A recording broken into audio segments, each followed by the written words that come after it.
La fille d'une femme de ménage déchiffra le code qui sauva un empire technologique de plusieurs milliards, tandis que le PDG, le plus redouté de France, observait depuis l'ombre. 3 ans, 20 ingénieurs d'élite, un demi-milliard d'euros dépensés, et tout ce que Axiom Dynamics, installé au cœur de la défense, avait à montrer, c'était l'échec. Une seule faille enfouie dans un labyrinthe de codes. Le joyau de la société, le projet Chimère, était à 2 doigts de s'effondrer. Au cœur de la nuit, une fille que personne ne remarquait franchit la porte de la salle du conseil. Cassandre Vance, 12 ans, qui attendait que sa mère termine de passer la serpillière, resta figée devant le tableau blanc lumineux. Elle vit l'erreur instantanément, quelque chose que les plus grands esprits du monde avaient manqué. 5 minutes plus tard, elle effaça des années de chaos par une seule correction élégante. Elle pensait être seule, mais Alexandre Noirval, le PDG milliardaire, froid et calculateur, avait tout vu. Ce qui arriva ensuite allait ébranler le monde de la technologie jusqu'à sa racine.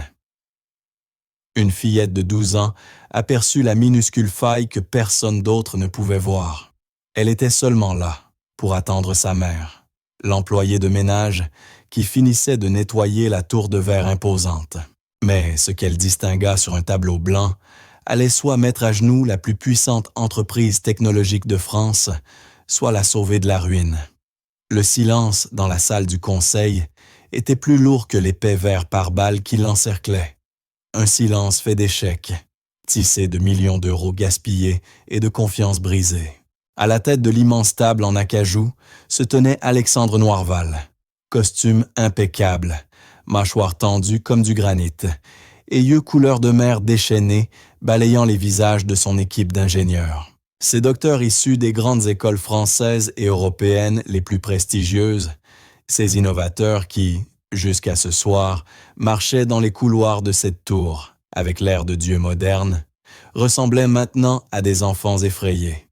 L'école trempée de sueur fuyant l'écran derrière Noirval qui affichait un chaos de codes illisibles. 3 ans, la voix de Noirval, basse mais glaciale, trancha la pièce. 3 ans, un budget d'1 demi-milliard d'euros et une équipe de 20 ingénieurs d'élite. Et voilà ce que vous avez produit, dit-il en désignant l'écran. Le projet Chimère devait être notre avenir, une IA capable de prédire les fluctuations des marchés mondiaux avec 99% de précision. À la place, vous m'avez donné un fou numérique qui n'est même pas capable de prédire le temps de demain. Personne ne parla. Seul persistait le bourdonnement désespéré des serveurs dans les étages inférieurs. Henri Croftier, chef de l'ingénierie, fixait ses mains tremblantes. Homme façonné par le privilège et l'arrogance, produit de l'école polytechnique et d'un vieil argent parisien, il croyait que son poste lui revenait de droit. Ce soir, pour la première fois, cette certitude s'effritait. Noirval le fixa. « Henri, vous m'avez assuré que nous étions sur la bonne voie. Vous m'avez garanti une percée. » Henri leva enfin les yeux, le visage blême. « Monsieur, les ensembles de données sont d'une complexité sans précédent. Les variables sont quantiques. Nous repoussons les limites du théoriquement possible. » Une excuse faible, et tout le monde le savait. Noirval avança lentement, le claquement de ses chaussures en cuir sur le marbre résonnant comme le maillet d'un juge. « Les limites, répéta-t-il d'une voix dangereusement douce. Notre principal concurrent doit lancer sa version dans 72 heures. S'il nous devance, Axiom Dynamics ne perd pas seulement 1 demi-milliard d'euros. Nous perdons notre réputation, nous perdons tout. » Ses yeux transpercèrent l'équipe. « Et si cela arrive, vos réputations vaudront moins que poussière. Vous ne trouverez même plus un poste pour programmer une cafetière. » Sans un mot de plus, il se retourna et la lourde porte se referma derrière lui avec fracas, laissant les supposés génies se noyer dans leur propre échec. L'air était saturé de panique et du goût amer du désespoir. À l'extérieur des parois vitrées, le long couloir stérile luisait sous les lumières encastrées, une cathédrale du commerce moderne, silencieuse et vide, sauf pour 2 silhouettes. Éléonore Vance poussait son chariot de nettoyage le long du sol poli. À 42 ans, son visage doux était marqué par les rides d'inquiétude et d'usure, nées d'une vie de lutte discrète. Pour les cadres et ingénieurs qui passaient parfois en hâte, elle était invisible.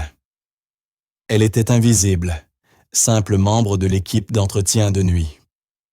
Son uniforme était un manteau d'anonymat. À ses côtés, tenant un vieux livre de physique théorique, se trouvait sa fille, Cassandre. À 12 ans, Cassandre était une étincelle de couleur dans le monde monochrome de la tour d'affaires. Ses cheveux roux flamboyants étaient tirés en une queue de cheval simple, et ses yeux verts perçants ne manquaient rien. Elle était là pour une raison banale. La babysitter avait annulé à la dernière minute, et Éléonore ne pouvait pas se permettre de manquer un service. Alors Cassandre avait apporté ses devoirs, trouvant un coin tranquille dans la salle de repos pendant que sa mère travaillait. Éléonore s'arrêta avec son chariot devant la salle du conseil. « Juste cette dernière pièce, chérie, et ensuite on rentre », murmura-t-elle avec douceur. Elle jeta un coup d'œil à travers la vitre vers les silhouettes abattues des hommes à l'intérieur. Elle les avait vus de plus en plus souvent ainsi, tendus, en colère, épuisés. Cassandre, pourtant, ne regardait pas les hommes. Son regard était fixé sur l'immense tableau numérique, couvert d'un enchevêtrement d'équations et de codes qui avait déconcerté tout le monde. Cela faisait 1 semaine qu'elle passait devant cette salle chaque soir, et l'équation ne cessait de croître, de se nouer dans une complexité toujours plus inextricable. Sa mère commença à nettoyer la porte vitrée, mais Cassandre resta figée. Son front se plissa, non pas de confusion, mais de concentration intense. C'était une expression qu'Éléonore connaissait bien, la même que portait son père lorsqu'il étudiait des cartes de bataille. Le général Thaddée Vance avait été une légende, un stratège militaire brillant qui voyait des schémas invisibles aux autres. Il était mort 2 ans auparavant, mais pas avant d'avoir rempli la tête de sa petite fille d'énigmes logiques, de leçons de stratégie et d'une conviction fondamentale. Le problème le plus complexe, Cassie, disait-il, a souvent la solution la plus simple. Il faut juste savoir comment regarder. Il lui avait appris à voir le monde non comme une suite d'événements aléatoires, mais comme un système de parties interconnectées. Il lui avait enseigné les échecs, l'art du codage, et comment trouver le pivot, cette pièce minuscule qui, déplacée, pouvait faire s'effondrer toute une structure, ou au contraire la rendre solide. Et en observant l'écran, Cassandre vit le pivot. Une faille infime, presque insignifiante, une erreur fondamentale dans la logique de base du modèle prédictif. Dans leur quête d'une solution complexe et révolutionnaire, les experts avaient abattu un gratte-ciel sur des fondations fissurées. Ils tentèrent de résoudre le problème avec toujours plus de puissance, de données, de force brute. Ils ne réalisaient pas que le problème n'était pas le moteur, mais la clé. Et ils utilisaient la mauvaise. Cassie, la voix d'Éléonore la ramena.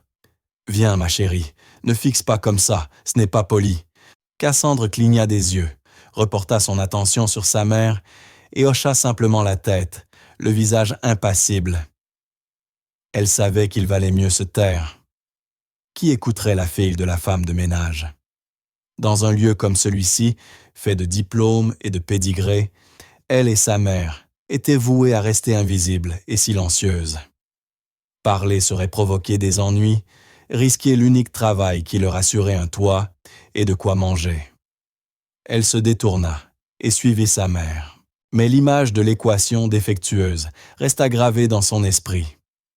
Elle ne le savait pas encore, mais ce bref instant était comme une pierre jetée dans un étang calme.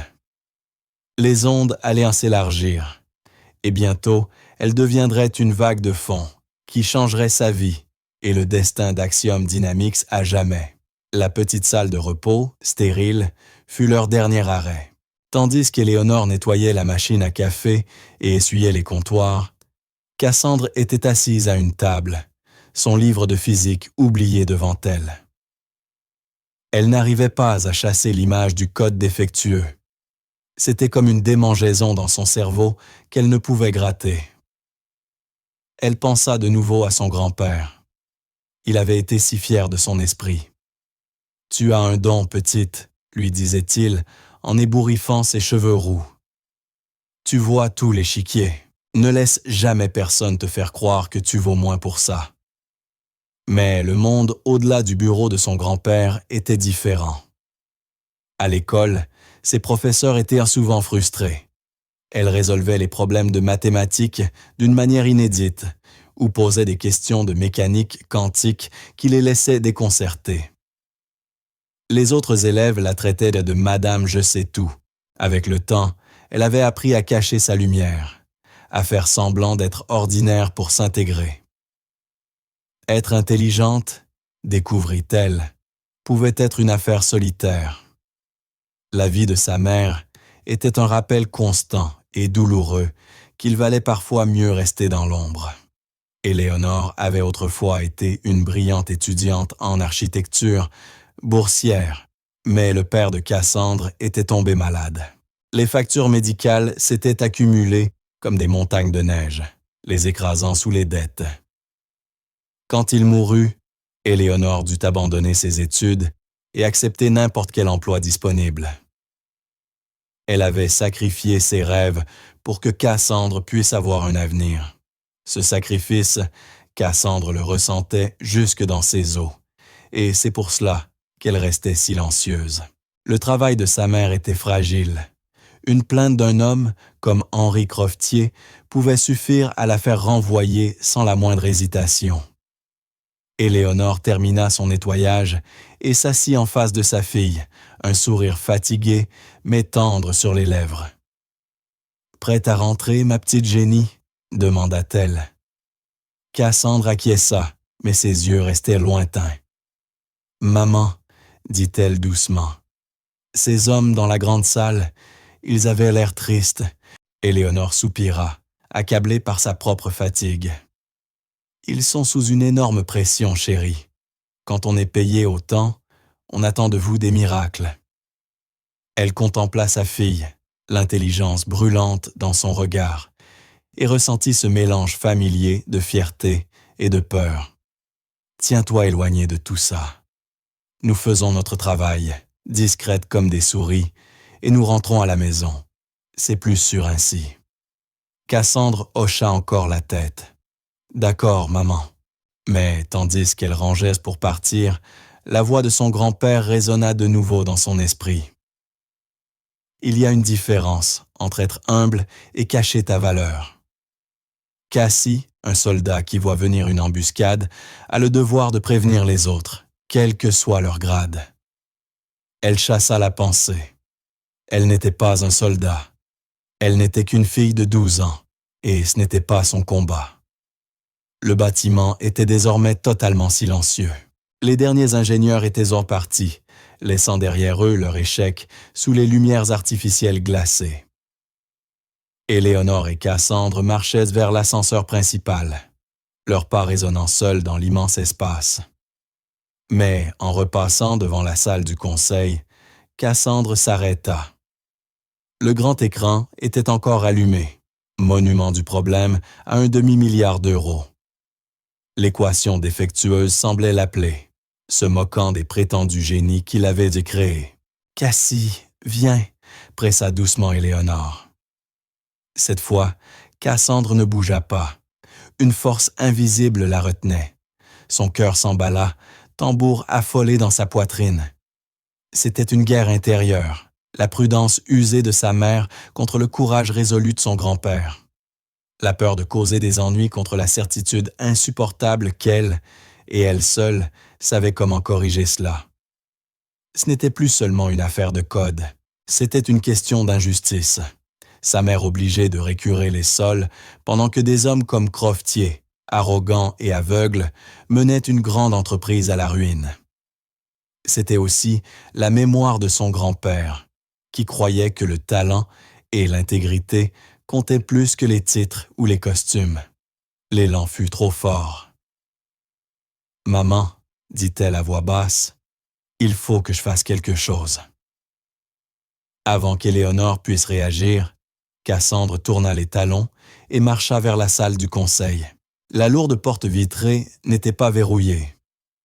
Elle la poussa et entra, comme si elle franchissait le seuil d'un autre monde. De l'intérieur, la salle paraissait encore plus intimidante. L'air était froid, imprégné d'ozone et d'échecs. Le gigantesque tableau blanc se dressait devant elle comme une falaise. Elle s'en approcha, sa petite silhouette écrasée par l'ampleur du problème. Ses yeux parcoururent les lignes de code, confirmant son diagnostic initial. L'équipe utilisait un algorithme prédictif basé sur une itération chaotique. Puissant, mais profondément instable pour un système censé trouver de l'ordre dans le chaos. Ils utilisaient le chaos pour chercher le chaos. Pour elle, c'était une erreur à la fois absurde et élégante. Son grand-père lui avait enseigné la boucle ODA. Observer, orienter, décider, agir. Elle avait observé le problème. Elle s'était orientée dans le contexte. Maintenant, il fallait décider. La peur lui nouait l'estomac d'un froid intense. Mais un autre sentiment était plus fort, la résolution. Elle aperçut un plateau de marqueurs numériques posé sur une table. Elle en saisit un rouge. Sa main tremblait, mais son esprit était d'une clarté cristalline. Elle leva le bras, tendant pour atteindre l'endroit exact sur l'immense tableau. En quelques gestes, elle effaça tout un bloc de code embrouillé. Puis, avec la confiance calme et assurée de quelqu'un qui sait avoir raison, elle commença à écrire. Elle ne remplaça pas par quelque chose de plus complexe, mais par quelque chose de plus simple. Une porte logique, un filtre binaire basé sur un principe simple et stable. Au lieu d'essayer de prédire chaque résultat possible, sa solution consistait à identifier et éliminer d'abord les impossibilités. Il ne s'agissait pas de deviner la bonne réponse, mais d'éliminer toutes les mauvaises. Un changement subtil, mais profond de philosophie. Moins de 5 minutes suffirent. Lorsqu'elle eut fini, les gribouillages chaotiques avaient laissé place à une ligne de logique claire, élégante et dévastatrice de simplicité. Elle recula, le cœur battant encore à tout rompre. Un petit sourire de fierté effleura ses lèvres. C'était la plus belle équation qu'elle eût jamais vue. Elle ne savait pas qu'elle n'était pas seule. Au bout du couloir, dissimulé dans l'ombre près des ascenseurs réservés aux dirigeants, Alexandre Noirval observait toute la scène se dérouler sur l'écran de contrôle de son ascenseur privé. Trop agité pour rentrer chez lui, il avait été ramené par le poids de la catastrophe imminente de son entreprise. Il avait vu la petite fille rousse, la fille de la femme de ménage, comprit-il alors, pénétrer au cœur de sa crise corporative. Il l'avait vu examiner le tableau. Il l'avait vu saisir le marqueur. Et il l'avait vu, stupéfait, réécrire en silence l'échec d'un demi-milliard d'euros. Son esprit, une machine bâtie pour le calcul impitoyable et la logique, n'arrivait pas à traiter ce qu'il voyait. C'était impossible. Cela défiait toutes les règles du monde qu'il avait construit. Qui était cet enfant? Comment pouvait-elle comprendre un problème qui avait dérouté une équipe des ingénieurs les plus brillants de la planète? Noirval n'était pas un homme qui croyait aux miracles. Il croyait aux données, aux actifs et aux leviers. Et tandis qu'il voyait Cassandre quitter discrètement la salle du conseil pour rejoindre sa mère anxieuse, 1000 questions l'assaillirent. Était-ce un stratagème? Une forme étrange d'espionnage industriel? Ou venait-il d'assister à quelque chose qui allait bouleverser toutes ses certitudes? Le choc initial se mua rapidement en une curiosité froide et calculée. Cette fille, cette anomalie, était désormais la variable la plus importante de son empire de plusieurs milliards. Elle était soit la clé de son salut, soit une menace d'une ampleur qu'il n'avait jamais affrontée. Et il allait découvrir laquelle. Au moment où Cassandre et sa mère disparurent dans l'ascenseur principal, Noirval entra dans la salle du conseil. Le silence y était absolu. Son regard se fixa immédiatement sur le tableau blanc. Les marques rouges ressortaient comme du sang frais sur le fond immaculé. Il s'approcha, le front plissé par une intense concentration. Il n'était plus programmeur depuis longtemps, mais il avait bâti cette entreprise sur son propre génie d'ingénieur. Il comprenait encore le code mieux que quiconque, et il reconnut aussitôt la logique, audacieuse, hétérodoxe, quelque chose qu'aucun ingénieur chevronné, formé à penser en systèmes complexes et superposés, n'aurait jamais tenté. Eux essayaient de construire un meilleur canon. La fillette, elle, venait d'inventer le fusil. Un léger frisson d'excitation, un sentiment qu'il n'avait pas éprouvé depuis des années, le traversa. Il sortit la tablette ultra puissante qu'il transportait toujours avec lui, ses doigts filant sur l'écran. Il contourna le système principal et lança une micro-simulation directe, y intégrant la nouvelle logique de la fillette. Il appuya sur « Exécuter ». La barre de progression se remplit en moins d'une seconde. Une série de chiffres et d'analyses s'afficha. Le souffle de Noirval se coupa. Il resta figé. Efficacité de performance, plus d'un 82,4%. Marge d'erreur, 94,7%. Précision prédictive, 99,8%. Il relança la simulation. Les résultats furent identiques, stables, parfaits. Ce n'était pas seulement une correction, c'était un bond quantique en avant. Le problème était résolu si complètement que les 3 années de travail de son équipe d'élite paraissaient de maladroits gribouillages d'enfants.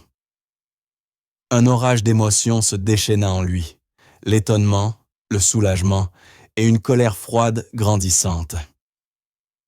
Il avait payé des millions à une équipe d'experts célébrés qu'il avait menée au bord du désastre. Et leur salut venait d'une fillette de 12 ans en sweatshirt usé.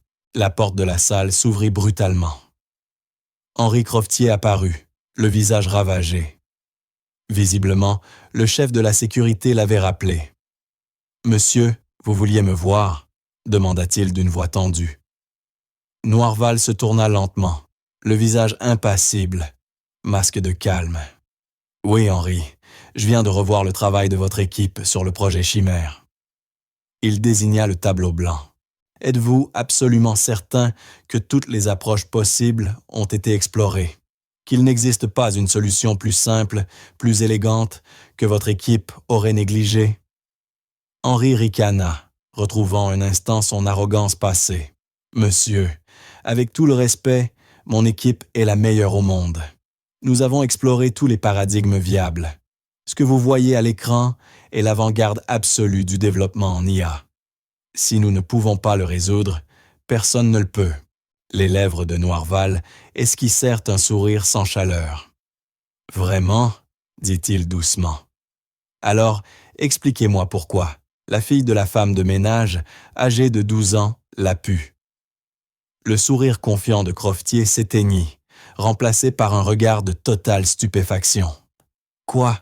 Je ne comprends pas. » La voix de Noirval tomba, chaque mot résonnant comme un coup de marteau. « Une petite fille aux cheveux roux se tenait exactement là où vous êtes, il y a moins d'1 heure. Elle a effacé le travail à la pointe de votre équipe et l'a remplacé par ça. » Il désigna les marques rouges. « Je viens de lancer la simulation. Henri, la performance est en hausse de plus de 80%. Le projet est sauvé. » Le visage de Croftier traversa un kaléidoscope d'émotions. Confusion, incrédulité, humiliation, puis une montée de rage pure et brutale.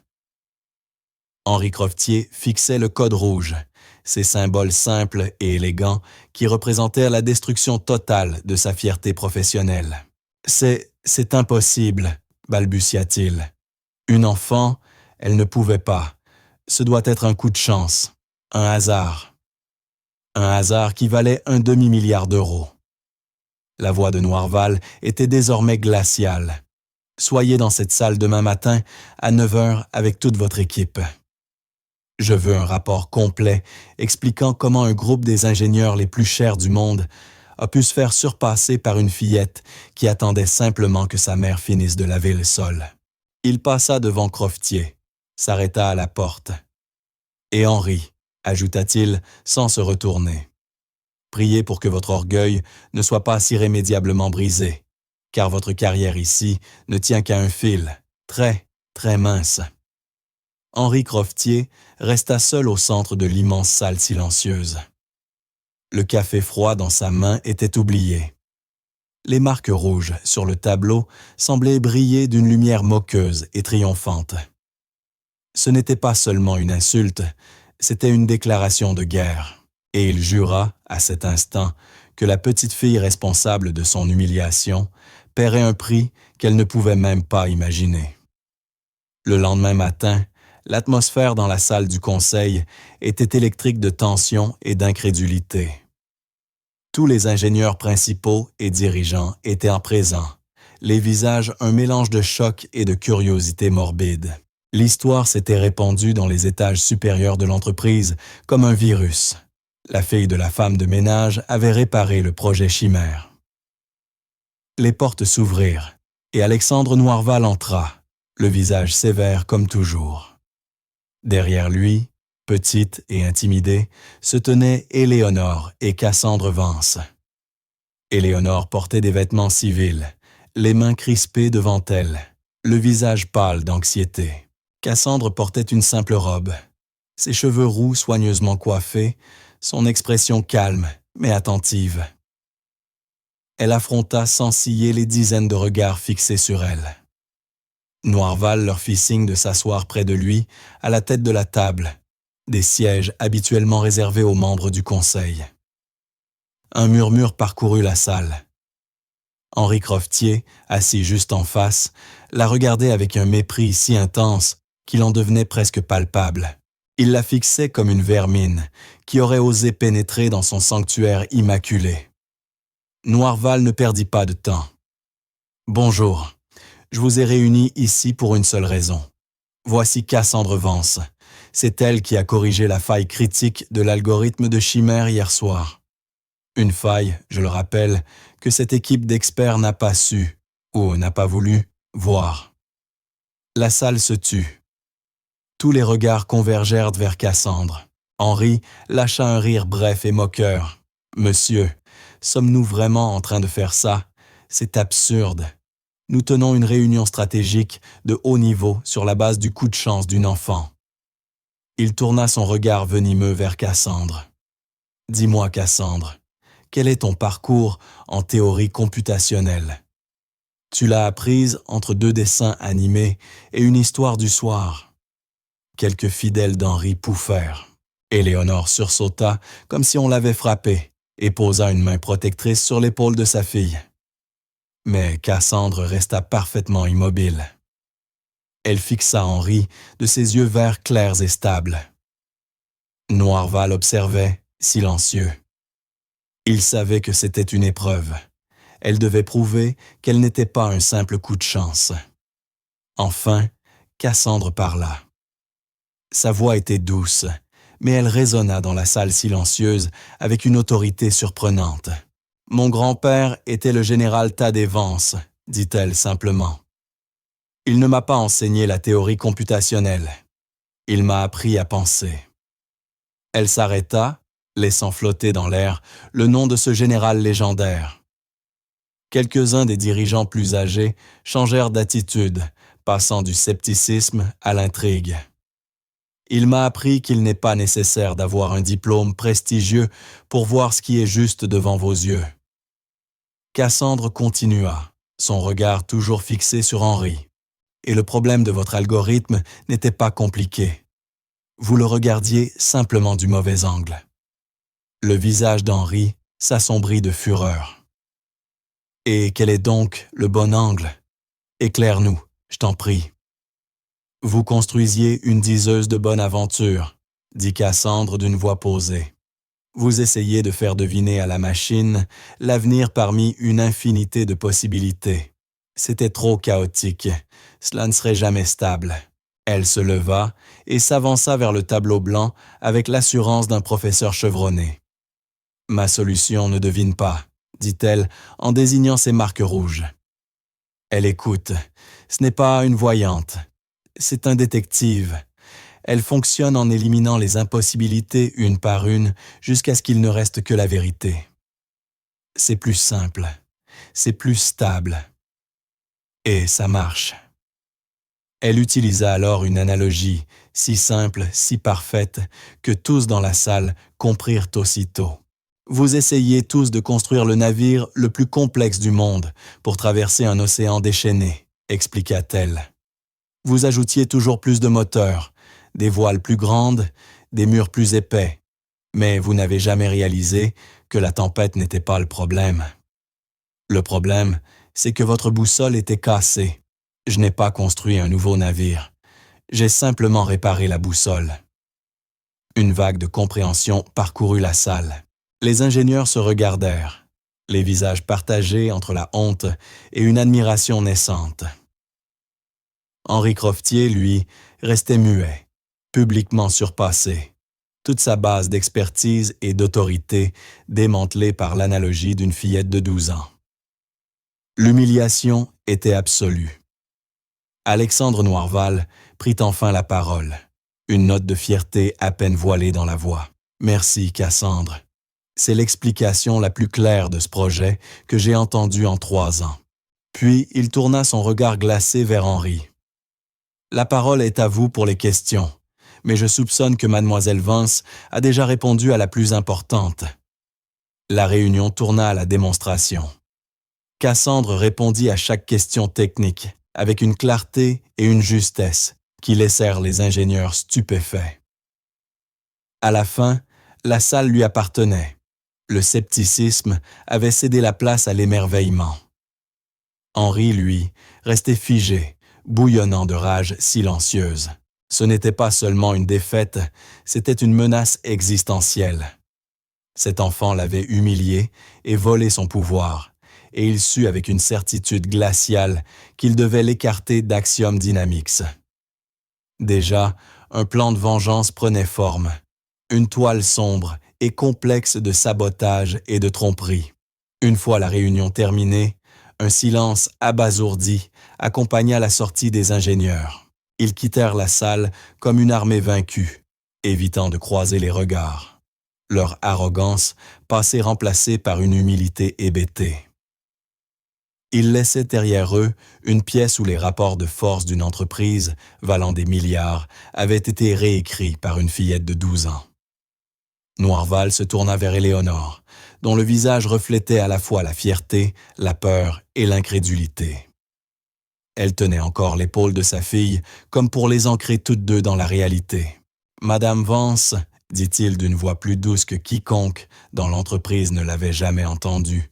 « Je crois que nous devons discuter de l'avenir de votre fille et du vôtre. » Éléonore balbutia, « Monsieur Noirval, je suis désolé si elle est allée trop loin. Elle voit les choses, c'est tout. » « Trop loin ?» Noirval esquissa presque un sourire. « Elle a sauvé cette société d'une catastrophe. Ce qu'elle a fait dans cette salle n'était pas seulement brillant, c'était un acte de courage extraordinaire. » Puis il fixa Cassandre, son regard direct et sérieux. « Cassandre, j'ai une proposition pour toi. Le projet Chimère est loin d'être terminé. Ta solution en était la clé, mais maintenant, il faut construire le moteur autour. Je veux que tu travailles avec nous, que tu nous aides à l'achever. » Cassandre regarda sa mère, dont les yeux s'écarquillaient d'alarme. Travailler ici, avec ces gens, l'idée était terrifiante. « J'ai l'école, » dit-elle doucement, laissant percer pour la première fois son jeune âge derrière son assurance. « Nous nous adapterons, » répondit Noirval sans hésiter. « Tu auras un précepteur privé, le meilleur du pays. Tu pourras fixer tes propres horaires. Je fournirai un service de voiture pour toi et ta mère. Tu auras un laboratoire, une équipe, tout ce dont tu as besoin. » Il fit une pause, puis annonça un salaire si élevé qu'Éléonore en eut le souffle coupé. Une somme supérieure à ce qu'elle gagnait en 10 ans. « Et vous, Madame Vance, » poursuivit-il en se tournant vers elle. « Vos jours à laver les sols sont terminés. Dès aujourd'hui, vous êtes assistante de direction affectée à ce projet avec un salaire correspondant. Votre seul rôle sera de soutenir votre fille. » C'était trop, une scène de conte de fées qui se déroulait dans la lumière froide et stérile de la salle du conseil. Éléonore se sentit prise de vertige, son monde basculant. Hier encore, sa plus grande inquiétude était de payer le loyer à temps. À présent, un milliardaire leur offrait une vie dont elle n'aurait jamais osé rêver. Mais en regardant le visage calme de sa fille, elle y vit la force tranquille qui les avait portés à travers tant d'épreuves.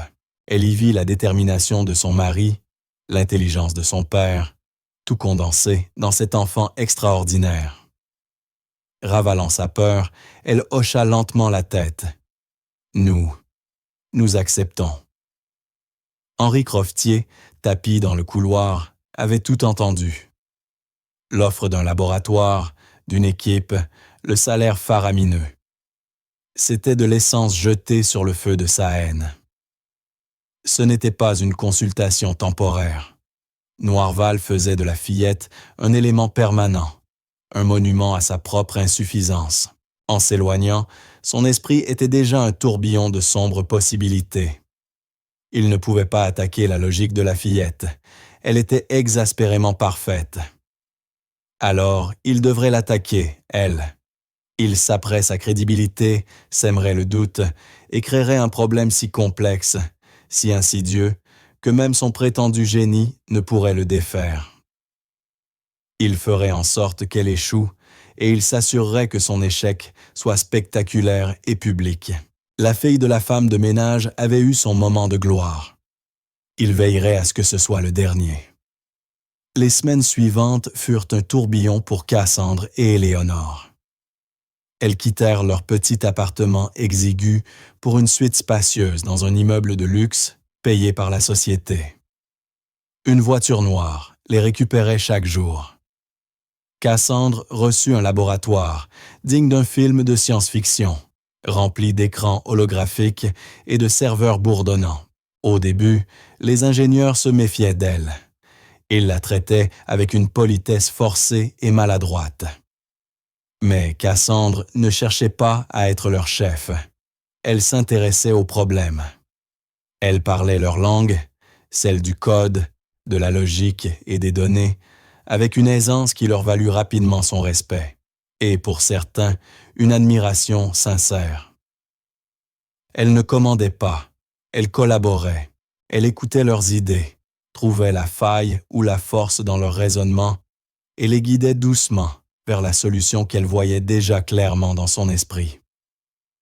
Noirval devint une présence constante. Il n'était pas seulement un PDG, il devint un mentor. Il voyait en Cassandre une version plus jeune de lui-même, la même curiosité insatiable, la même passion pour résoudre l'impossible.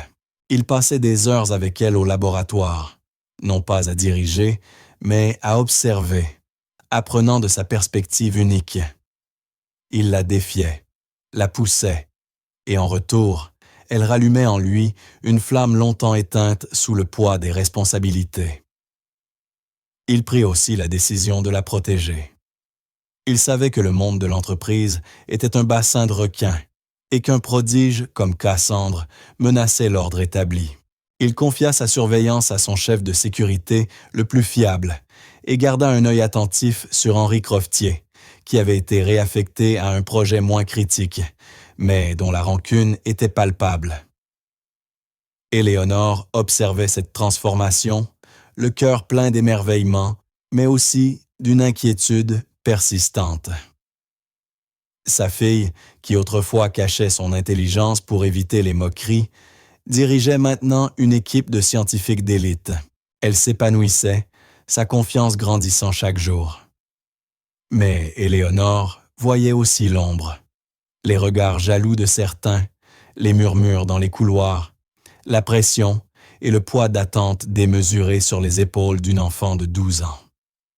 Cette période idyllique de progrès était pourtant destinée à être brève. Henri avait attendu patiemment son heure et avait trouvé l'arme parfaite. Il savait que le système chimère, malgré sa puissance prédictive, avait un point aveugle. Il dépendait totalement de l'intégrité des données reçues. Garbage in, garbage out. Travaillant tard la nuit, utilisant une série de portes dérobées qu'il avait installées des années auparavant dans le réseau de l'entreprise, Henri lança son attaque. Ce n'était pas un virus, ni une attaque frontale. C'était bien plus subtil et insidieux. Il créa un fantôme, un petit code parasite qui ne volait ni ne détruisait les données, mais les modifiait légèrement, presque imperceptiblement. C'était un poison numérique, insipide et à action lente. Il changeait un chiffre après la virgule ici, inversait deux nombres là, corrompant insidieusement les flux massifs de données alimentant l'IA de chimère. Les premiers signes de trouble furent minimes. L'IA fit une erreur mineure dans une prévision boursière, coûtant à l'entreprise quelques milliers d'euros. Les ingénieurs la balayèrent comme une anomalie statistique. Puis, une semaine plus tard, une erreur plus grave survint. Une flambée des prix d'une matière première, prévue mais jamais réalisée. Cette fois, une perte de plusieurs millions. Une inquiétude sourde se répandit dans l'équipe.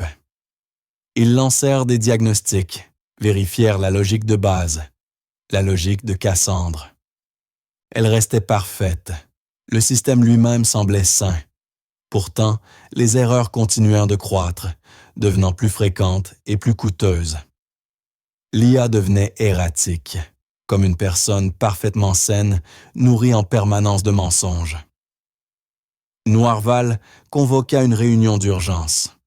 L'atmosphère était sombre, en contraste total avec le triomphe de quelques semaines plus tôt. Les mêmes ingénieurs qui encensaient le génie de Cassandre la regardaient désormais avec un doute ravivé. « Que se passe-t-il » exigea Noirval, la voix tendue d'inquiétude. L'un des ingénieurs seniors, allié de longue date d'Henri, prit la parole. « La logique de base est instable, monsieur. Nous avions prévenu qu'un modèle aussi simpliste ne tiendrait pas sous la pression des données quantiques du monde réel. C'était une astuce brillante. Mais ce n'est pas une solution durable. C'était une attaque voilée contre Cassandre. L'accusation resta suspendue dans l'air. Sa solution n'avait-elle été qu'un simple pansement temporaire, un coup de chance qui s'effritait maintenant sous la pression? Cassandre ne dit rien. Elle écoutait seulement, le front plissé dans cette expression familière de concentration intense. Elle savait que sa logique était solide. Le problème ne venait pas de la machine. Il venait des informations qu'on lui fournissait. La boussole n'était plus cassée, mais quelqu'un trafiquait les cartes. Henri, invité à la réunion comme consultant extérieur, choisit ce moment pour frapper. Il projeta une image sur l'écran principal. Un graphique complexe montrant le taux d'erreur croissant de l'IA en corrélation avec la complexité des données entrantes. « Comme vous pouvez le constater, » dit Henri, d'une voix lisse et professionnelle, « l'intégrité du modèle se dégrade de façon exponentielle à mesure que la charge de données augmente. C'était un effort brillant pour une enfant, mais il semble que nous ayons besoin d'une approche plus mature pour résoudre cela. Mon équipe travaille sur un système de secours, plus robuste, qui pourra prendre le relais. » Il se positionnait en sauveur, l'expert chevronné venu nettoyer le désordre laissé par une naïve débutante. Il utilisait leur peur et leurs doutes pour effacer sa victoire et reprendre son pouvoir. Noirval regarda Cassandre, son expression impénétrable. Pour la première fois, une lueur de doute traversa son regard. Avait-il commis une erreur terrible en misant l'avenir de sa société sur cet enfant? « Cassandre, demanda-t-il d'une voix basse, as-tu une réponse à cela? » Toute la salle se tourna vers elle. Le poids d'un demi-milliard, de milliers d'emplois, de son avenir et de celui de sa mère reposait sur sa réponse. La pression était immense, une force physique qui semblait aspirer l'air de la pièce. Éléonore, debout contre le mur, retint son souffle. Elle aurait voulu courir vers sa fille, la protéger des regards prédateurs de ces hommes puissants, la ramener à une vie où le plus gros problème était un devoir inachevé. Mais Cassandre ne céda pas. Elle soutint le rictus triomphant d'Henri d'un calme analytique glacé. Elle se souvint d'une autre leçon de son grand-père. Quand ton ennemi construit une forteresse, Cassie, n'attaque pas les murs. Trouve le tunnel secret en dessous.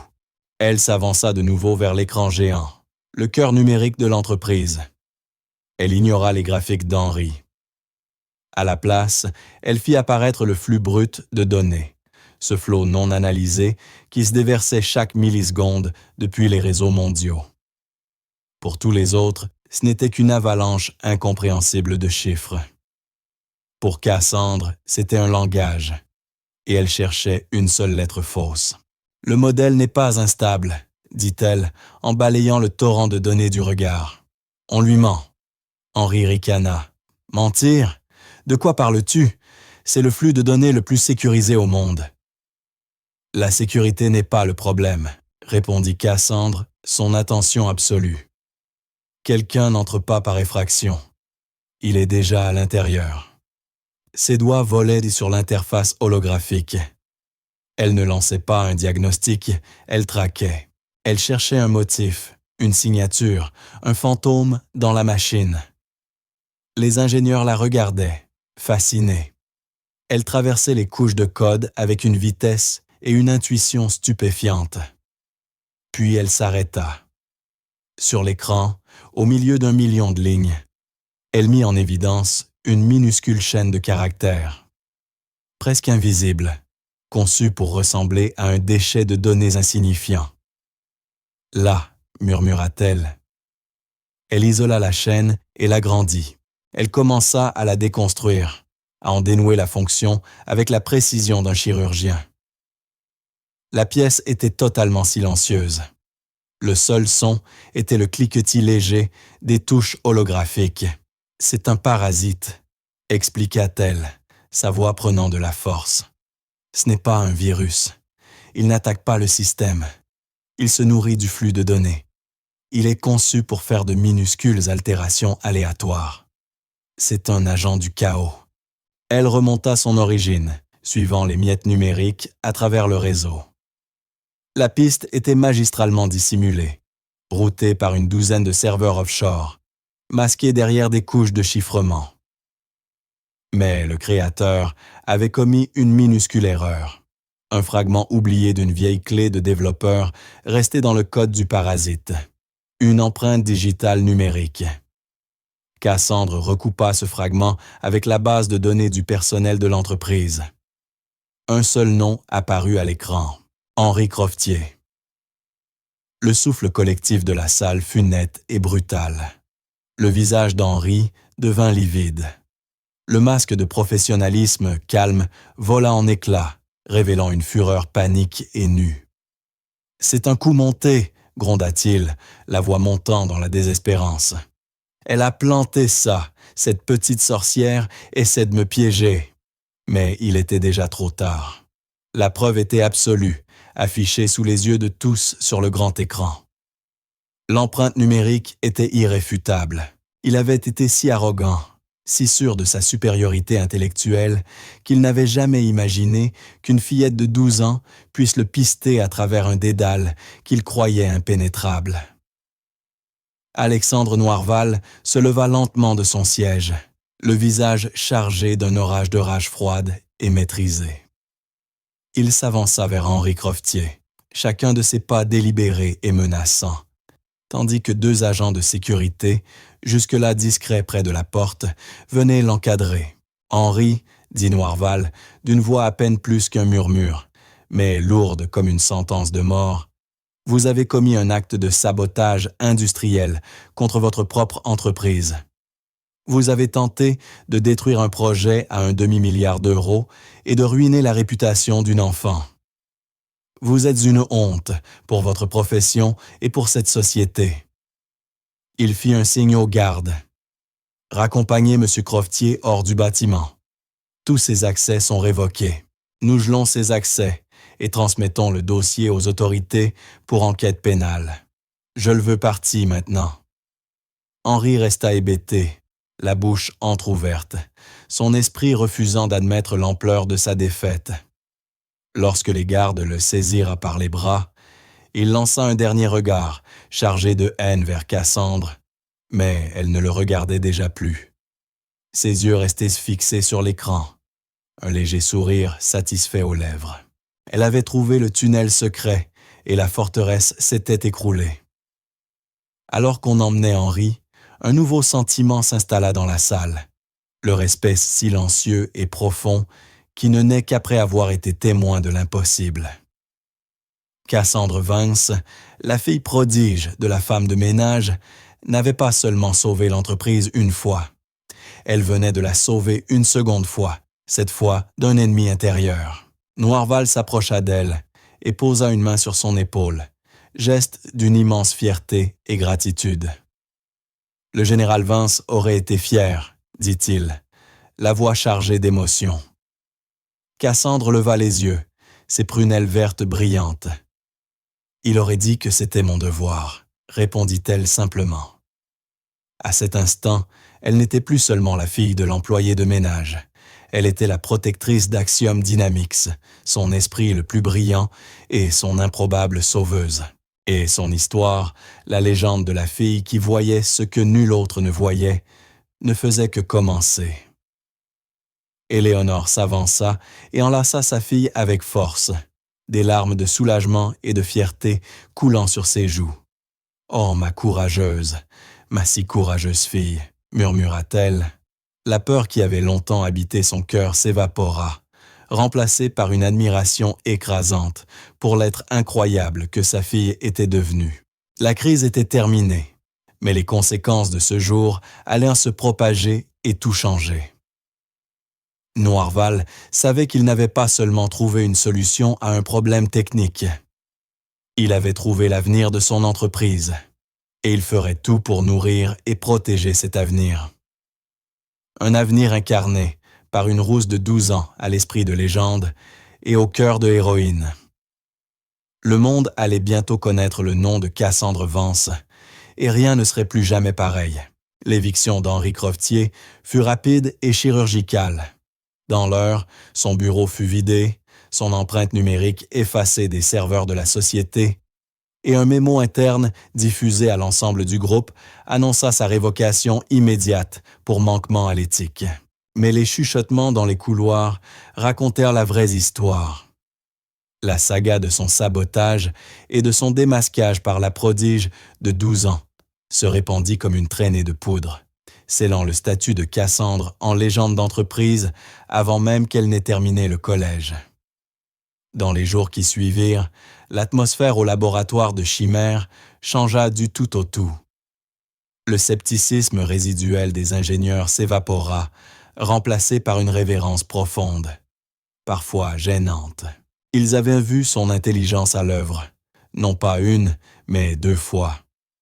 Elle avait sauvé leur projet et, ce faisant, leur carrière.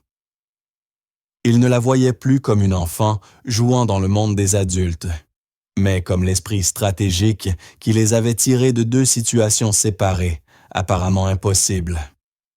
Cette déférence, toutefois, créa un nouveau problème. Là où ils contestaient autrefois ses idées par doute, ils les acceptaient désormais sans question. Elle était devenue une oracle, et eux, ses dévoués acolytes. Cette dynamique mettait Cassandre profondément mal à l'aise. Son grand-père lui avait appris que les meilleures idées se forgent dans le feu du débat et de la dissension. Une équipe qui est d'accord sur tout est une équipe qui ne pense pas assez. « Vous devez me questionner », insista-t-elle un après-midi, debout devant l'équipe au labo. Elle venait de proposer une méthode radicale pour traiter les données géopolitiques et n'avait récolté qu'un cœur d'adhésion enthousiaste. Ma logique a beau être solide, je ne sais pas tout. Je n'ai pas vos années d'expérience. J'ai besoin que vous trouviez les failles. J'ai besoin que vous me disiez quand j'ai tort. Lentement, avec hésitation, ils commencèrent à comprendre. Ils réalisèrent qu'elle ne demandait pas l'obéissance, mais une véritable collaboration. La dynamique du laboratoire changea à nouveau, cette fois pour devenir bien plus saine. Il devint un creuset d'innovation, un lieu où les concepts visionnaires de Cassandre étaient affinés et renforcés par l'expertise pratique de l'équipe. Le projet prit un essor fulgurant, non seulement en respectant les échéances, mais en les pulvérisant. Le projet Chimère évoluait vers quelque chose de plus puissant encore que ce qu'Alexandre avait imaginé. Alors que Cassandre apprenait à naviguer dans les complexités du leadership d'une équipe de scientifiques, Éléonore découvrait son propre monde nouveau et étrange. Sa vie avait été bouleversée. Elle n'était plus invisible. Elle participait à des réunions de haut niveau, gérait l'emploi du temps de Cassandre et jouait le rôle de gardienne féroce de sa fille. Elle apprit à décrypter le jargon de l'entreprise, à anticiper les besoins et à inspirer le respect dans un monde qu'il avait ignoré toute sa vie adulte. Elle trouva aussi une nouvelle raison d'être. Consciente de l'immense pression pesant sur sa fille, elle transforma leur appartement de luxe en sanctuaire, un lieu où le prodige d'Axiom Dynamics pouvait simplement redevenir une fillette de 12 ans. Elle faisait des biscuits, regardait de vieux films et passait de longues soirées à parler de tout et de rien. Éléonore devint l'encre qui gardait Cassandre enracinée, la présence aimante et constante qui lui rappelait qui elle était en dehors des murs étincelants de la tour corporative. De son côté, Noirval découvrit un rôle inhabituel, celui de protecteur. La nouvelle d'une enfant prodige dans une grande entreprise technologique était trop énorme pour rester secrète longtemps. Les médias commencèrent à rôder, avides d'un cliché, d'un mot, d'un aperçu de la fille miracle. Alexandre érigea un mur de communication et de protection juridique autour d'elle. Il refusa toutes les demandes d'interview, la protégeant des feux d'une célébrité prématurée. Son mentorat s'approfondit. Il entreprit de lui enseigner non seulement la technologie, mais aussi les affaires. Il expliqua les valorisations boursières, les stratégies de marché et l'intricate ballet du pouvoir corporatif. Il ne la formait pas seulement à devenir une innovatrice, mais une dirigeante. Il voyait que son don ne résidait pas seulement dans sa capacité à déceler des motifs dans le code, mais aussi dans les systèmes, qu'ils soient technologiques, sociaux ou économiques. « Tu as une responsabilité, Cassandre », lui dit-il, un soir alors qu'ils se tenaient ensemble sur la terrasse d'observation de la tour Axiom, contemplant l'immense ville à leurs pieds. Un don comme le tien n'est pas seulement fait pour créer de meilleurs produits ou gagner plus d'argent. Il est fait pour rendre le monde meilleur. Le défi, c'est de savoir comment. Cette question devint le nouveau centre de gravité de Cassandre. Quel était le but ultime du projet Chimère? Quel bien pouvait-il apporter? La réponse arriva plus tôt qu'il ne l'attendait, et de la direction qu'ils surveillaient tous avec appréhension. Leur principal concurrent, un conglomérat colossal appelé Arjun International, lança enfin son offensive. Ils dévoilèrent leur propre IA prédictive, un système baptisé Oracle. Ce fut un événement médiatique mondial, empli de présentations spectaculaires et de promesses grandiloquentes. Arjun affirma qu'Oracle pouvait prévoir les tendances économiques avec une précision inégalée et signa aussitôt un contrat de plusieurs milliards avec un consortium des plus grandes banques mondiales. La nouvelle frappa Axiom Dynamics comme un coup de massue. Ils étaient encore à plusieurs semaines du lancement officiel de Chimère. Le marché, semblait-il, avait déjà choisi son vainqueur. L'action d'Axiom chuta. Le conseil d'administration s'inquiéta. La pression, soudainement, revint, plus lourde que jamais. Alexandre convoqua une réunion d'urgence au laboratoire Chimère. L'ambiance était tendue. « Ils nous ont devancés », dit sombrement un dirigeant. « Nous sommes trop tard. » Cassandre, cependant, demeurait silencieuse. Elle se tenait devant l'écran principal, qui affichait le flux de données en direct du lancement public d'Oracle. Dans leur arrogance, les Argoniens exhibèrent la puissance de leur système, en le laissant réaliser une série de prédictions boursières à court terme, en direct. « Qu'ils garnent le marché », dit Cassandre, les yeux fixés sur l'écran. « Ils visent la mauvaise cible. » Alexandre se tourna vers elle. « Qu'est-ce que tu vois, Cassandre ?» « Oracle n'est qu'une autre voyante, » expliqua-t-elle, sa voix résonnant avec la même clarté que lorsqu'elle avait présenté sa solution pour la première fois. « Il est plus rapide et plus puissant que notre ancien système, mais la philosophie de base reste la même. Il est conçu pour rendre les riches encore plus riches. C'est un outil de cupidité. » Elle zoome sur un ensemble de données qu'Oracle était en train d'analyser. Le monde complexe et volatile du trading de devises. « Regardez, » dit-elle, « c'est incroyablement puissant, mais son champ de vision est étroit. Il est conçu pour voir une seule chose et une seule, le profit. » Puis elle fit apparaître un autre flux de données sur un écran adjacent. Ce n'était là ni des prix boursiers, ni des tendances de marché. C'était avant des données météorologiques, des rapports d'activité sismique et des informations agricoles venant de pays en développement. « Chimère peut faire bien plus que prédire la bourse, » dit-elle, sa voix emplie d'une passion tranquille. « Elle peut prévoir une famine, elle peut prédire la trajectoire d'un ouragan avec assez de précision pour évacuer une ville une semaine à l'avance. Elle peut anticiper un séisme en analysant des tremblements si infimes qu'aucun être humain ne pourrait jamais les percevoir. Nous avons construit un outil pour économiser de l'argent. Nous devrions l'utiliser pour sauver des vies. » La salle devint silencieuse. Les ingénieurs et les dirigeants se regardèrent, une compréhension nouvelle et profonde naissant en eux. Ils s'étaient tellement concentrés sur la course contre argent, tellement focalisés sur les enjeux financiers, qu'ils avaient échoué à voir le véritable potentiel de ce qu'ils avaient de créer. Alexandre Noirval fixa l'écran, puis la fillette de 12 ans, qui, une fois encore, lui révélait la vision d'ensemble. Un sourire lent et sincère se dessina sur son visage. C'était le sourire d'un homme qui venait de se rappeler pourquoi il avait fondé son entreprise au départ. Non pas seulement pour gagner, mais pour bâtir, pour créer, pour changer le monde. « Tu as raison, Cassandre, » dit-il, « absolument raison. Oublions le marché, oublions argent, nous avons une nouvelle mission. » Les 2 semaines qui suivirent furent les plus intenses de l'histoire d'Axiom. L'entreprise entière se mobilisa derrière cette nouvelle vision. Le service marketing abandonna sa campagne précédente et en créa une nouvelle de zéro. Les ingénieurs travaillèrent jour et nuit, perfectionnant les applications humanitaires de Chimère. Cassandre était le centre calme de la tempête, guidant le processus avec une vision inébranlable.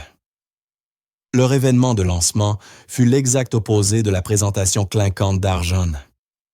Ils ne louèrent pas de centre de congrès luxueux. Ils l'organisèrent dans une université et invitèrent non seulement des investisseurs et des journalistes, mais aussi des scientifiques, des responsables d'ONG et des experts en gestion de crise venus du monde entier.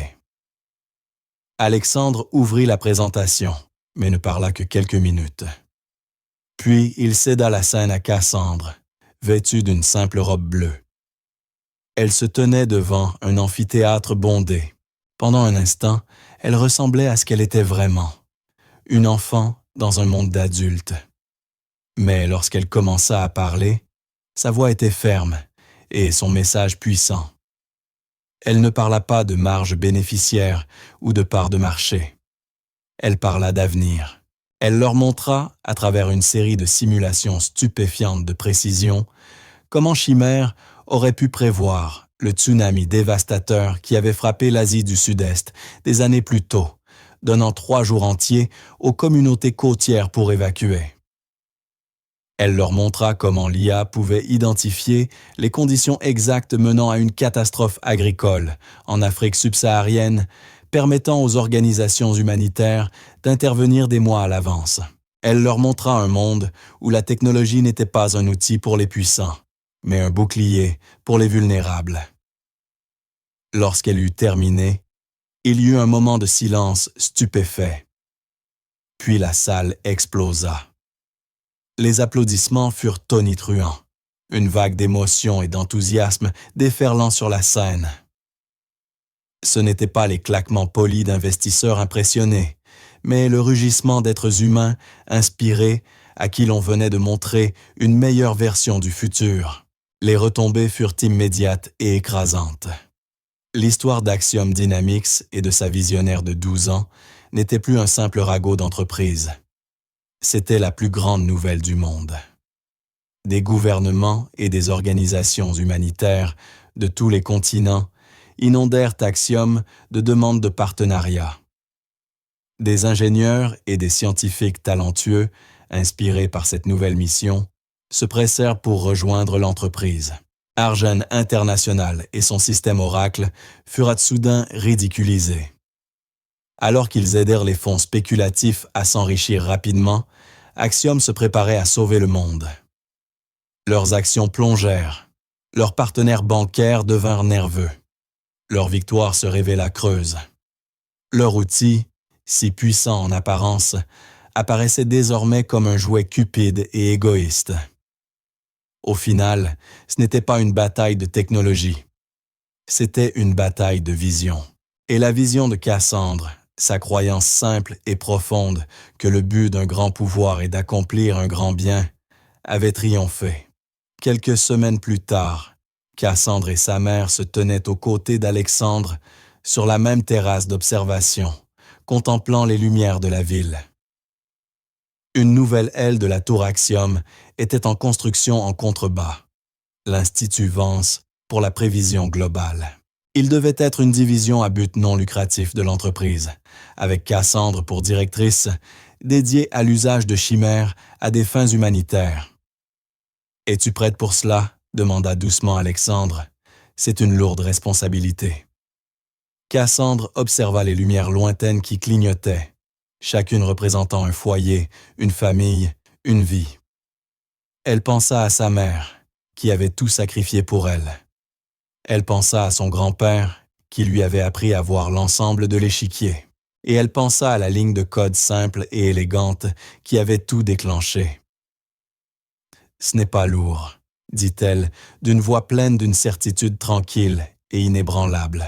« C'est un privilège. » Éléonore passa un bras autour de sa fille, son cœur débordant d'un amour et d'une fierté si immense qu'il semblait pouvoir illuminer toute la ville.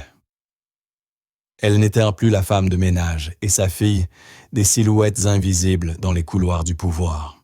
Elles étaient devenues les architectes d'un avenir nouveau, plus porteur d'espoir. Elles avaient affronté l'arrogance, la jalousie et la cupidité. Et elles avaient triomphé, non par la force, mais par l'intelligence, le courage et une idée révolutionnaire d'une simplicité bouleversante. Que la force la plus puissante de l'univers n'est pas un algorithme complexe ni une société valant des milliards, mais le potentiel illimité d'un seul esprit humain extraordinaire. Et tandis que la ville scintillait au loin, promesse silencieuse d'un monde plein de possibles, elle savait que leur voyage ne faisait que commencer. 1 an plus tard, le monde était un lieu différent. L'Institut Vance pour la prévision globale n'était plus un concept prometteur. Il était devenu un centre névralgique mondial de l'action humanitaire. Son premier grand succès public survint pendant la saison des tempêtes de l'Atlantique. Les modèles météorologiques traditionnels prévoyaient qu'une puissante, mais gérable, tempête de catégorie 3 toucherait une zone peu peuplée des Antilles françaises. Chimère, cependant, vit autre chose. En traitant des trillions de points de données, températures océaniques, gradients de pression atmosphérique, interactions complexes de courants-jets, L'IA prédit, avec 99,8% de certitude, que la tempête allait subir un épisode d'intensification rapide, se transformant en un monstrueux ouragan de catégorie 5, et qu'un déplacement de dernière minute d'un système de haute pression la dirigerait directement vers la côte atlantique française densément peuplée. L'avertissement fut émis 5 jours entiers avant l'impact. Il contredisait toutes les autres prévisions et beaucoup étaient sceptiques. Mais la réputation d'Axiom, bâtie sur le génie incontestable de Cassandre, pesait lourd. Le préfet de région, faisant confiance aux données, émit un ordre d'évacuation obligatoire, le plus vaste de l'histoire du pays. Le scepticisme disparut quand, exactement comme Chimère l'avait prévu, l'ouragan explosa en puissance et vira vers le nord. Il frappa la côte comme une tempête catastrophique. Une tempête qui aurait sans aucun doute coûté des milliers de vies. Grâce à l'alerte précoce, le littoral était vide. Les dégâts matériels furent immenses, mais les pertes humaines quasi nulles. Cassandre Vance et le projet Chimère avaient sauvé des milliers de personnes. La fille miracle venait d'accomplir son premier miracle à l'échelle mondiale. Depuis son bureau surplombant l'Institut flambant neuf, Cassandre, désormais âgée de 13 ans, regardait les reportages. Elle ressentait un profond sentiment de mission, mais pas de fierté. C'était, comme elle l'avait dit à Alexandre, un devoir. Son équipe de scientifiques, les mêmes hommes qui l'avaient autrefois douté, travaillaient maintenant avec un dévouement fervent, inspirés par le bien tangible qu'ils apportaient au monde.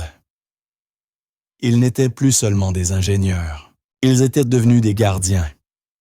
Eleanor Vance avait trouvé son propre rôle, tout aussi essentiel. Elle était devenue une ambassadrice mondiale de l'Institut, parcourant le monde pour nouer des partenariats avec des gouvernements et des organisations humanitaires. La femme timide et fatiguée, qui poussait autrefois un chariot de ménage dans des couloirs vides, s'adressait désormais à des comités internationaux avec une confiance tranquille et une grâce inébranlable. Elle ne parlait pas d'algorithmes ou de données, mais de vies humaines, de celles qu'ils pouvaient sauver, et de la responsabilité qu'impliquait leur nouveau pouvoir extraordinaire. Elle était le cœur de l'organisation, tout comme Cassandre en était l'esprit. Alexandre Noirval avait lui aussi été transformé. Le PDG, impitoyable, autrefois obsédé par la domination du marché, avait trouvé une nouvelle définition, bien plus riche, du succès. Il dirigeait toujours Axiom Dynamics avec son efficacité légendaire. Mais l'âme de l'entreprise avait changé. C'était désormais un lieu animé par une mission autant que par le profit. Il était devenu plus qu'un mentor pour Cassandre. Il était de la famille. Il trouvait sa joie non dans le cours de l'action de l'entreprise, mais dans les moments simples passés avec Cassandre et Éléonore, à discuter d'une idée ou simplement à partager un repas. La femme de ménage et sa fille prodige n'avaient pas seulement sauvé sa société. Elle l'avait, à bien des égards, sauvé lui aussi. La dernière scène de ce premier chapitre eut lieu un soir d'automne frais. L'entreprise célébrait le premier anniversaire du relancement du projet Chimère. L'événement ne se tenait pas dans une salle de réunion austère, mais dans l'atrium lumineux et aérien de l'Institut Vance. Ce n'était pas une fête des profits, mais des vies sauvées. Cassandre, pourtant, s'était éclipsée. Elle monta sur la terrasse d'observation, l'endroit où sa nouvelle vie avait réellement commencé. Elle contempla la ville, vaste réseau interconnecté de lumières et de vie. Un système qu'elle comprenait désormais mieux que quiconque sur Terre. La porte s'ouvrit derrière elle. C'était Alexandre. Il vint se placer à ses côtés, suivant son regard. « C'est beaucoup à porter sur tes épaules, » dit-il doucement. « Mon grand-père disait toujours que le monde repose sur les épaules de ceux qui acceptent de le porter. » Répondit-elle, sa voix n'étant plus celle d'une enfant, mais déjà celle d'une jeune femme qui avait vu le véritable poids du monde et n'avaient pas bronché. Ils restèrent un instant dans un silence confortable, les sons lointains de la célébration en contrebas se mêlant au bourdonnement de la ville. « Tu sais, dit Alexandre, une note de stupeur dans la voix. J'ai passé toute ma vie à bâtir cet empire de verre et d'acier, pensant que le pouvoir, c'était le contrôle, le fait d'être l'homme le plus intelligent de la pièce. J'ai érigé des murs, embauché des experts et payé des fortunes pour les meilleurs esprits. » Il secoua la tête avec un petit sourire d'autodérision. Et au final, la clé de tout, la réponse que je cherchais, n'était rien de tout cela. Elle se trouvait dans la seule personne que tout le monde avait ignorée. Il baissa les yeux vers elle, ses prunelles orageuses remplies d'une profonde affection paternelle. C'était une fillette de 12 ans aux cheveux roux qui se trouvait là seulement parce qu'elle attendait que sa mère finisse de laver le sol. Cassandre leva les yeux vers lui et sourit, un sourire sincère, éclatant, qui illumina son visage. « Le problème le plus complexe, dit-elle, reprenant les mots qui l'avaient guidé depuis le début, a souvent la solution la plus simple. Il suffit de savoir regarder. » Et ensemble, le PDG milliardaire et la fille prodige de la femme de ménage restèrent là, à contempler la ville. Il n'était plus seulement un titan de l'industrie et une enfant surdouée, mais des partenaires, une famille, et les gardiens d'un avenir qu'ils avaient bâti ensemble. Un avenir plus lumineux, plus sûr et plus porteur d'espoir pour tous. La minuscule faille qu'elle avait vue un jour sur un tableau blanc n'avait pas seulement sauvé une entreprise, elle avait montré au monde un meilleur chemin. La question de savoir ce que ferait le milliardaire avait trouvé sa réponse. Il avait écouté. Et, ce faisant, lui et le monde en avaient été changés à jamais. Merci d'avoir suivi cette histoire. Si elle vous a plu, abonnez-vous et partagez vos impressions ci-dessous. D'où nous regardez-vous? Dites-le nous dans les commentaires. Restez connectés pour d'autres récits immersifs.